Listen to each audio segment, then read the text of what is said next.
So this is part 5, crap to cream. Engine and gearbox now in. Not without a few issues. So, yep, obviously I scratched the paint here a little bit, but I can touch that up. So the gearbox is taller than the original MG gearbox. So it is quite tight going in underneath the transmission tunnel. So if I hadn't, mine's a 1977 with this type of engine mount, and as I mentioned in the previous video, I was going to cut 3 or 4 threads off. So I cut 4 threads off each. There's still plenty of threads sticking through the hole. I've had to check.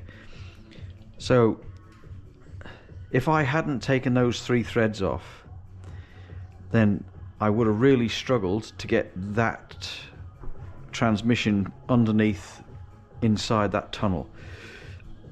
So what I did was there's the plate that they supply that goes underneath the gearbox mounting, I put that on.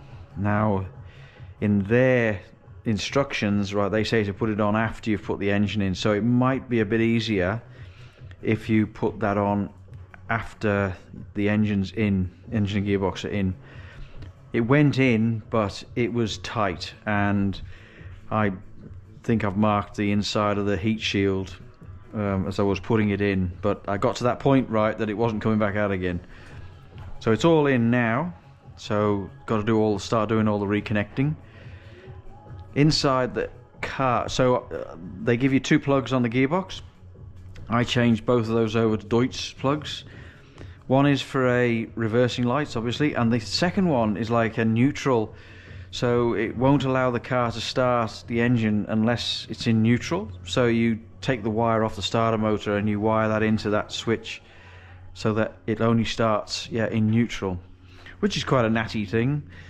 I had to use the jack to lift the gearbox up at the back. I thought because it was lighter and all the rest of it that it would have been easier to get in, push it up, but it isn't, because I had to increase the angle to get it through past the front valance here and over the top of that cross member. So it was, yeah, it was quite tight, and unless you get the angle just right, I had to take it out and adjust it twice to get the angle right to get the engine in. The other thing is, so the banjo connection for the clutch master cylinder is relatively straightforward. That is relatively easy, as a gentleman who's already given me some feedback on putting an MX-5 in, but he also said the speedo was easy, the speedo cable change was easy. Well, I'm not sure what year his car was, but my 74 has the speedo on this side and the tacho on that side.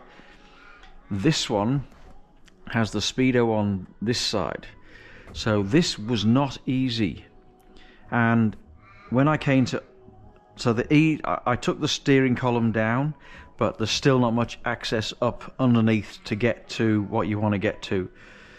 So the way I got in was I took the vents out, these 2 vents again, and then you can get your hand in, but it hurts a lot here and here, squeezing your hand through to and then when I got to the undoing of the cable, I suddenly realized at that point in time how it was not good to tighten that speedo cable drive nut up tight on the back of the speedo, because I ended up having to take the speedo out of the dash to undo the speedo drive cable.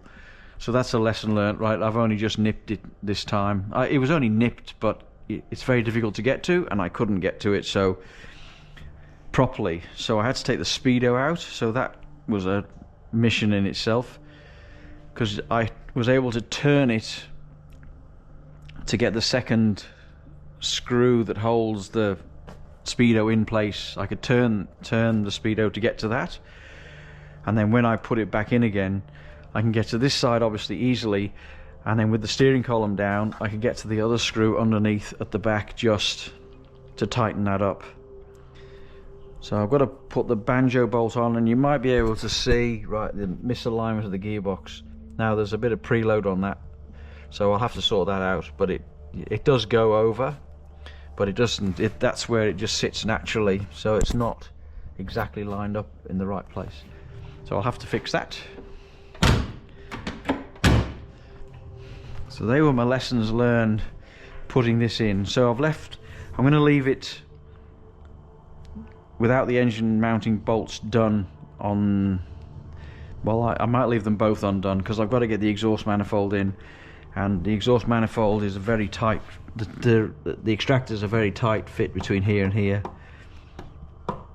So I might leave the engine mount bolts loose, which means I'll have to leave the steering rack out, but I can put all the wiring on, I can put all the piping on, all the, you know, all that, I can do all the stuff. I'll even put the radiator in. I think I can put the radiator in. There's no reason why I can't do that. So I'll hook up the starter. So I did it with the starter motor on. They say to take it out, but I managed to get it in and out with the starter motor on because of that bolt that I was talking about with the high inertia starter motor. So everything around the clutch seems to work fine. All the tubing fits, and then there's a bleed connection here which will go into the old fastening where the clutch cable used to go. I believe I'll try and get that in there. So that's it. That's where I'm up to. So just, yeah, hints, tips, and some pitfalls, and these things happen when you're trying to do this stuff. Anyway, have a nice weekend. Speak to you soon.